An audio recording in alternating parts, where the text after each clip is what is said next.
A socialist state, a socialist republic, refers to any state that is constitutionally dedicated to the establishment of socialism. In Western usage, the term communist state is often used in reference to single-party socialist states governed by parties adhering to a variant of Marxism-Leninism. However, these states officially refer to themselves as socialist states that are in the process of building socialism and do not describe themselves as communist or as having achieved communism. Aside from the communist states, a number of other states have described their orientation as socialist in their constitutions. A socialist state is to be distinguished from a multi-party liberal democratic state governed by a self-described socialist party, where the state is not constitutionally bound to the construction of socialism. In such cases, the political system and machinery of government is not specifically structured to pursue the development of socialism. The concept of a socialist state is closely related to state socialism, the political view that a socialist system can be established through the use of state action or government policies. As such, the concept of a socialist state is usually advocated by Leninists and Marxist-Leninists, but rejected as being either unnecessarily or counterproductive by some classical Marxists, libertarian socialists and political thinkers who viewed the modern state as a byproduct of capitalism which would have no function in a socialist system, and as a result, cannot be used to construct socialism. In the Marxist-Leninist view, a socialist state is a state under the control of a vanguard party that is organizing the economic, social, and political affairs of the country toward the realization of socialism. The vanguard party presides over a state capitalist economy structured upon state-directed capital accumulation, with the goal of building up the country's productive forces and promoting worldwide socialist revolution, with the eventual long-term goal of building a socialist economy. Marxist concept. The pre-Marxist, utopian socialist thinker Henry de Saint-Simon believed that the nature of the state would change under socialism from that of political rule over people to a scientific administration of things and a direction of processes of production. Specifically, the state would become a coordinating entity for production as opposed to a mechanism for political control. According to Friedrich Engels, Saint-Simon foreshadowed the classical Marxist notion of the development of the state in a socialist society. Karl Marx understood the state to be an instrument of the class rule, dominated by the interests of the ruling class in any mode of production. Although Marx never referred to a socialist state, he argued that the working class would have to take control of the state apparatus and machinery of government in order to transition out of capitalism into socialism. This transitional stage would involve working class interests dominating government policy, in the same manner that capitalist class interests dominate government policy under capitalism. Friedrich Engels argued that as socialism developed, the state would change in form and function. Under socialism, it is not a government of people, but the administration of things, and thus would cease to be a state by the traditional definition. One of the most influential modern visions of a socialist state was based on the Paris Commune, in which the workers and working poor took control of the city of Paris in 1871 in reaction to the Franco-Prussian War. Karl Marx described the Paris Commune as the prototype for a revolutionary government of the future, the form at last discovered for the emancipation of the proletariat. Friedrich Engels noted that all officials, high or low, were paid only the wages received by other workers. In this way, an effective barrier to place hunting and careerism was set up. Commenting on the nature of the state, Engels continued, "For the outset the Commune was compelled to recognize that the working class, once come to power, could not manage with the old state machine. In order not to be overthrown once having conquered power," Engels argues, "the working class must, on the one hand, do away with all the old repressive machinery previously used against it itself, and, on the other, safeguard itself against its own deputies and officials by declaring them all, without exception, subject to recall at any moment. Such a state would be a temporary affair," Engels argued. "A new generation," he suggested, "brought up in new and free social conditions, will be able to throw the entire lumber of the state on the scrap heap." Leninism. The Leninist conception of a socialist state is tied to Vladimir Lenin's theory of the Revolutionary Party and organizational principles of democratic centralism, adapted to the conditions of semi-feudal Russia. Lenin's concept of the dictatorship of the proletariat involved a revolutionary vanguard party acting as representatives of the proletariat and its interests. According to Lenin's April thesis, the goal of the Revolution and Vanguard Party is not the introduction of socialism, which could only be established on a worldwide scale, but to bring production and the state under the control of the Soviets of Workers' Deputies. Following the October Revolution in Russia, the Bolsheviks consolidated the power and sought to control and direct the social and economic affairs of the state and broader Russian society. In order to safeguard against counter-revolutionary insurrection, foreign invasion, and to promote socialist consciousness among the Russian population, these ideas were adopted by Vladimir Lenin in 1917, just prior to the October Revolution in Russia, and published in The State and Revolution, a central text for many Marxists. With the failure of the worldwide revolution, or at least European revolution, envisaged by Lenin and Trotsky, the Civil War, and finally Lenin's death, war measures that were deemed to be temporary, such as forced requisition of food and the lack of democratic control, became permanent and a tool to boost Stalin's power, leading to the emergence of Marxism, Leninism and Stalinism, as well as the notion that socialism can be created and exist in a single state. Vladimir Lenin argued that his socialism is replaced by communism. The state would wither away as strong centralized control progressively reduces as local communities gain more empowerment.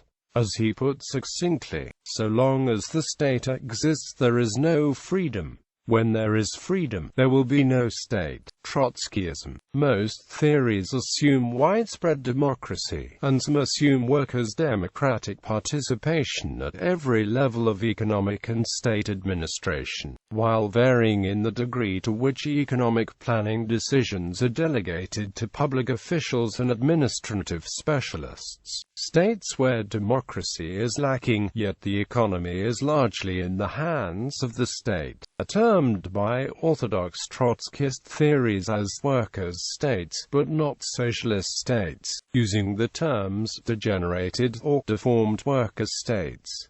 Marxist-Leninist socialist states. States run by communist parties that adhere to Marxism-Leninism, or some variation thereof, refer to themselves as socialist states. The Soviet Union was the first to proclaim itself a socialist state in its 1936 constitution and a subsequent 1977 constitution. Another well-known example is the People's Republic of China, which proclaims itself to be a socialist state in its 1982 Constitution of the People's Republic of China. In the West, such states are commonly known as communist states. Socialist state is widely used by Leninists and Marxist-Leninists in reference to a state under the control of a vanguard party that is organizing the economic, social and political affairs of said state toward the construction of socialism. This often includes at least the commanding heights of the economy to be nationalized, usually operated according to a plan of production, at least in the major production and social spheres. Under the Leninist definition, the socialist state presides over a state capitalist economy structured upon state-directed accumulation of capital, with the goal of building up the country's productive forces and promoting worldwide socialist revolution, with the eventual long-term goal of building a socialist economy. These communist states often don't claim to have achieved socialism in their countries, rather, they claim to be building and working toward the establishment of socialism in their countries. For example, the preamble to the Socialist Republic of Vietnam's constitution states that Vietnam only entered a transition stage between capitalism and socialism after the country was reunified under the Communist Party in 1976,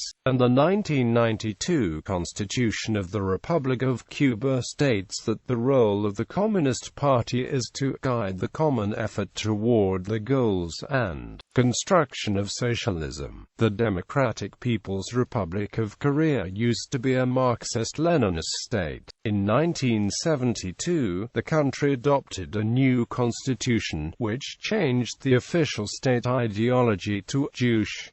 Post-war European countries. In the post-war period, when nationalization of large industries was relatively widespread, it was not uncommon for commentators to describe some European countries as socialist states, seeking to move the countries toward a socialist economy. In 1956, for example, leading British Labour Party politician and author Anthony Crosland claimed that capitalism had been abolished in Britain, although others, such as Welshman and Aaron Bevan, Minister of Health in the first post-war Labour government, disputed the claim that Britain was a socialist state. For Crosland and others who supported his views, Britain was a socialist state. For Bevan, Britain had a socialist National Health Service which stood in opposition to the hedonism of Britain's capitalist society.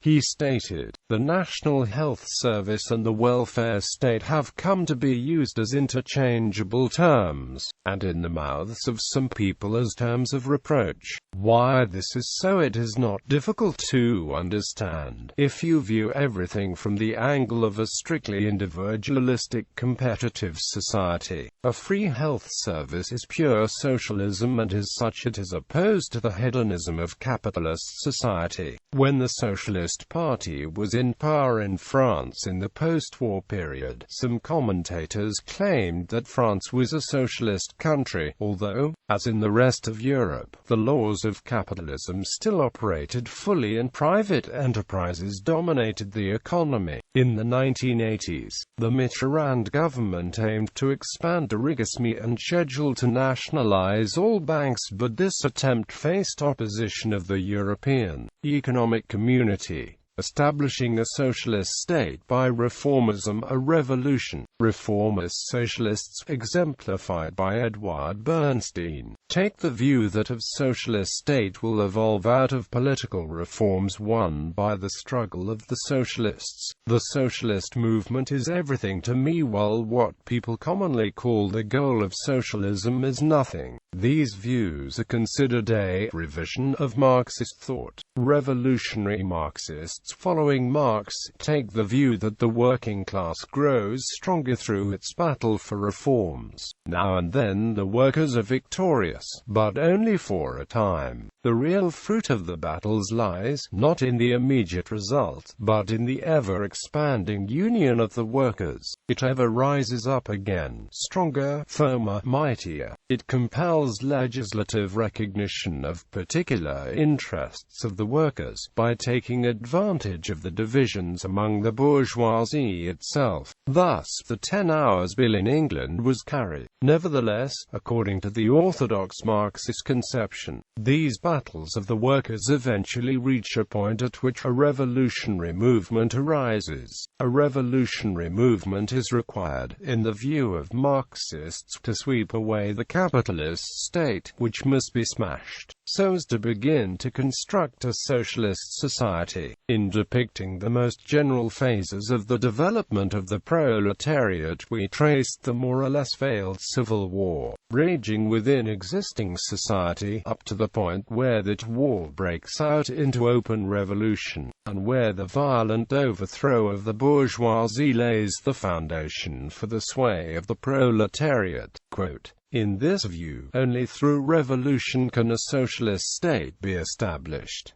Controversy with the term. A variety of non-state socialist positions, such as social anarchism, libertarian socialism, and council communism, reject the concept of a socialist state altogether, believing that the modern state is a byproduct of capitalism and cannot be used for the establishment of a socialist system. They reason that a socialist state is antithetical to socialism, and that socialism will emerge spontaneously from the grassroots level in an evolutionary manner, developing its own unique political and economic institutions for a highly organized stateless society. Anarcho-communists likewise reject the concept of a socialist state for being antithetical to socialism, but they believe that socialism, and thus communism, can only be established through revolution. Within the socialist movement, a number of criticisms are maintained towards the use of the term socialist states in relation to countries such as China and previously of Soviet Union and Eastern and Central European states before what some term the collapse of Stalinism in 1989. Democratic socialists, left communists, anarchists, and some Trotskyists claim that the so-called socialist states, or people's states, actually presided over state capitalist economies and thus cannot be called socialist. Other Trotskyists, while agreeing that these states could not be described as socialist, deny that they were state capitalist. They support Trotsky's analysis of Soviet Union as a workers' state that had degenerated into a monstrous bureaucratic dictatorship which rested on a largely nationalized industry run according to a plan of production, and claimed that the former Stalinist states of Central and Eastern Europe were deformed workers' states based on the same relations of production as the Soviet Union.